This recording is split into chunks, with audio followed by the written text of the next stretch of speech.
सदैव तपाईँ दुरुपयोग गर्नुभयो। त्यो हुनाले व्यक्ति विशेषको गाली गलौज भन्दा पनि अब सुत्रिने कि सच्चिने कि नाच्चिने अन्तिम घडी आएको अवस्था हो। व्यक्तिगत रूपमा हामी जान्नु, यो देश मेरो पनि हो, यो देश तपाईँको पनि हो, यो देश 3 करोड नेपाली जनताको, यो देशको हरेक नागरिकले यो देशको प्रत्यक्ष प्रधानमन्त्री बन्न सक्ने हैसियत राख्छ भने तपाईँले एउटा निरङ्कुशता साधेर देशलाई दोहन गरेर नदी नाला कल कारखाना बेचेर देशका भाग्य निर्माता युवाहरूलाई रुँदै रुँदै विदेश पठाएर उनीहरूले पठाएको रेमिटेन्स समेतमा तपाईँले मोज गर्नुभएको छ। आज देशमा 28-29 खरब विदेशी ऋण भएको छ। अमेरिकाले भन्छ ठगहरू चलाएको देश भन्छ, भारतले भन्छ भिख माग्नाको देश भन्छ, चीनले भन्छ भ्रष्टाचारीले चलाएको देश भन्छ। आज कि तपाईँलाई यो सत्ता विरासत शक्ति यही देशको बदनाम गर्नको लागि दिएका हौ।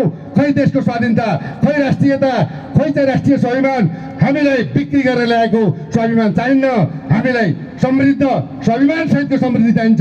तपाईँले एउटा काल कारखाना बनाउनु हो, एउटा मेडिकल कलेज खोल्नुभयो, कोही अपाङ्ग दण्ड पीडित दुखी गएको के काम गर्नुभयो? खालि चाहिँ प्रधानमन्त्रीको कुर्सीमा रमाइरहनु भएको छ। कहिले समीकरण, कहिले चाहिँ के भन्दा ठगबन्धन, कहिले लुटबन्धन, हरेक तह तब्कामा भ्रष्टाचार यत्र तत्र सर्वत्र छ। यसको व्यवस्थापन गर्ने कसले? यसको दोषी हामी हो कि सरकार हो? सरकार भनेको अभिभावक हो। अभिभावकले सन्तानको भावना माथि चाहिँ नजरअन्दाज गर्न मिल्दैन। त्यसैले देशको शान्ति सुरक्षा अमन चयन र दिगो विकास र शान्तिको लागि जनताले तपाईँलाई सम्मान गरेको अवस्था हो। हरेक तन्त्र राम्रा हुन्छन्, तर गणतन्त्रलाई माध्यम बनाएर लुटतन्त्र रूपमा स्थापित गर्नुभयो।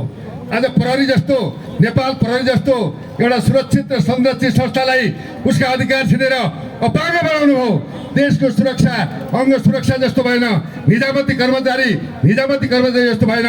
मुठी वर्गका मानिसहरूले देशलाई लुटे, नेपाल आमालाई बदनाम गरे, नेपाल आमाको चिर हरण भएको छ। हजारौँ हेक्टर जमिन के भएर भारतले अतिक्रमण गरेको छ। तपाईँलाई सदनमा बसेर देशको हकमा, मुलुकको हकमा, राष्ट्रको हकमा, जनताको हकमा बोल्नसम्म तपाईँ काप्नुहुन्छ। कहिलेसम्म परजीवी हुने, कहिलेसम्म लम्पसारवादी बन्ने, कहिले चाहिँ अर्काको पैसा टेकेर देशलाई चलाउने? देश चलाउन भिजन चाहिन्छ, मिसन चाहिन्छ, समर्पण चाहिन्छ, बलिदान चाहिन्छ। आफूलाई त्याग्ने वातावरण हुनुपर्छ, सादा जीवन, उच्च विचार हुनुपर्छ। तपाईँले चाहिँ देशलाई ठग्नु भयो, मातृभूमिलाई रक्षा गर्न सक्नु भएन, जनतालाई रगाउनु भयो, तर तपाईँलाई पाप लाग्छ। कुलमान जस्तो एउटा देशको आर्थिक समृद्धिको नायकलाई बिना तुक 4 महिना मात्र बाँकी थियो। तपाईँलाई के आपत्ति थियो 4 महिनासम्म वेट गर्न नसकेर? यस्तो पनि कहीँ हुन्छ, एउटा इन्जिनियर बालनले केही गर्छु भनेर चाहिँ लागेको छ, उसलाई पनि एउटा चाहिँ के भन्दा प्रशासकीय अधिकृत नदिएर अनि तपाईँ तलब खानको लागि 7 महिना कुर्नु परेको छ। आज बालेन्द्र शाह, हर्क साम्बाङले धरानकी जनताहरूलाई मैले पानी खुवाउनुपर्छ भनेर तपाईँले पानीको लागि बजेट नदिँदा सिंह दरबारमा रित्तो काँक्री प्रदर्शन गर्नु परेको छ। के यो लज्जास्पद अवस्था होइन? देशको सरकार कहाँ छ? आँखा छन् कि छैनन्? देख्छ कि देख्दैन? कान छ कि छैन? सुन्छ कि सुन्दैन? हात छ कि छैन? असल कर्म गर्छ कि गर्दैन? खुट्टा छ कि छैन? सही गन्तव्यमा अगाडि बढ्न सक्छ कि सक्दैन? यो अर्थपूर्ण विषय हो। त्यसैले राजनीति भनेको सिद्धान्त सहितको राजनीति हुन्छ, या सिद्धान्तविहीन राजनीति भएको छ, गन्तव्यविहीन यात्रा भएको छ। आफ्नै पारिवारिक सरकारलाई पोस्ने काम भएको छ, न्यायलाई जस्तो भुल्न सकेको छैन। त्यसैले मेरो भनाइ तपाईँहरू सच्चिनुहोस्। देशलाई किन जनताको अगाडि विश्वको कुनै पनि अदालतले हेप्न सक्दैन। जनताले निर्णायक शक्ति हो। नेपाल आमाका हामी सन्तति हौँ। पहिला हामी नेपाली हौँ, नेपाली नरहे हामी कहाँ जाने? रहौँला कहाँ, जाउँला कहाँ, नेपाली नरहे? त्यो हुनाले मातृभूमिको सवाल छ, राष्ट्रको सवाल छ, राष्ट्रियताको सवाल छ। कुलमानलाई एनी कन्डिसन पुनर्बहाली हुने सरकारले प्रतिबद्धता सहित अगाडि बढ्नुपर्छ। सम्मानित अदालतबाट कुलमानलाई न्याय हुन्छ भन्ने प्रतीक्षामा हामी अहिले रहिरहेका छौँ र माइतीघर मण्डलबाट सम्मानित अदालतलाई पनि ध्यानाकर्षण गराएका छौँ। आज यदि हुन सक्दैन भने कुलमानलाई हामीले राजनीतिमा ल्याएर प्रत्यक्ष कार्यकारी प्रधानमन्त्री बनाएर देखाउँछौँ। यो हाम्रो च्यालेन्ज हो। जनताको अगाडि कसैको केही पनि लाग्दैन। यो जातीयताको कुरा होइन, धर्मको कुरा होइन, नेपाल नेपालीको कुरा हो। हामी नेपाली हौँ, हाम्रो देश नेपाल हो। हामी एक भएर लड्नुपर्छ, फुटेर होइन, जुटेर लड्नुपर्छ। युनिटी इज द स्ट्रेन्थ भन्छ, सँगै शक्ति कलौए भन्छ।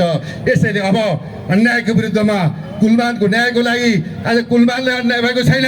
यो अन्याय देशको अन्याय, देशलाई अन्याय भएको छ। 3.5 करोड नेपालीलाई अन्याय भएको छ। त्यसैले उहाँलाई उहाँको न्यायको लागि हामी मर्न पनि तयार छौँ, पऱ्यो भने मार्न पनि तयार छौँ। That is our guarantee. त्यसैले तपाईँले बुझ्नुहोस्, आज सङ्घीयताको गाडो 28 खरब कर्मचारीले पैसा खाएको छ। कुनै विश्वमा छ जनप्रतिनिधिले सरकारी कर्मचारी जस्तो भएर तलब खाने? हाम्रो आर्थिक परिस्थिति कहाँ गयो? हाम्रो सारा सभ्यता संस्कृति, हाम्रो अनुशासन कहाँ गयो? आज प्रत्येक हेर्नुहुन्छ भने एउटा 16वटा सदस्यदेखि लिएर देशको राष्ट्रपतिसम्म सम्पत्ति शुद्धिकरण गर्नुहोस्, कोही पनि जोखो छैन। You have to note it. तपाईँहरू सुध्रिनु भएन भने तपाईँलाई हामीले कानुनी कारबाही सहित जनताले दण्डित गर्नेछन्। जनताभन्दा ठुलो कोही पनि छैन। जनतालाई फलफुल फुलेमा पुरेर, जनतालाई अन्याय गरेर, राष्ट्रलाई धोका दिएर आज कुलमान जस्तो एउटा के भन्दा होनहार इन्जिनियरलाई चाहिने बिना काममा एउटा स्वार्थको लागि बहिर्गमन गएर तपाईँले के बहादुरी गर्नु हो? तपाईँले के गर्नु हो? त्यो प्रश्न गर्नुहोस्। तपाईँलाई पटक पटक सत्तामा पुऱ्याएर देशको लागि, मुलुकको लागि, राष्ट्रको लागि, गरिबको लागि, किसानको लागि के गर्नुभयो? शिक्षामा के परिवर्तन गर्नुभयो? त्यसैले म के भन्न चाहन्छु भन्दा जनताको आवाजको अगाडि, जनताको प्रतिबद्धताको अगाडि, जनताको चाहिँ के भन्दा न्यायको अगाडि कुनै पनि विश्वको भनौँ तानासाह काम लाग्दैन। त्यसैले एकपटक माइतीघर मण्डलबाट कुलमानलाई न्याय दिनको लागि, अन्याय अत्याचार भ्रष्टाचारको विरुद्धमा हामी मर्न र देशको लागि ज्यान दिन पनि तयार छौँ। त्यसैले तपाईँलाई फर्स्ट एन्ड लास्ट चाहन्छौँ, अब सच्चिने कि तपाईँ नाच्चिने, यो हाम्रो प्रश्न हो। कुलमानको जय होस्। कुलमानलाई न्याय दे, न्याय मिच्न पाइँदैन। सक्षम व्यक्तिलाई बहिर्गमन गर्न मिल्दैन। जय जननी, जय मातृभूमि। धन्यवाद।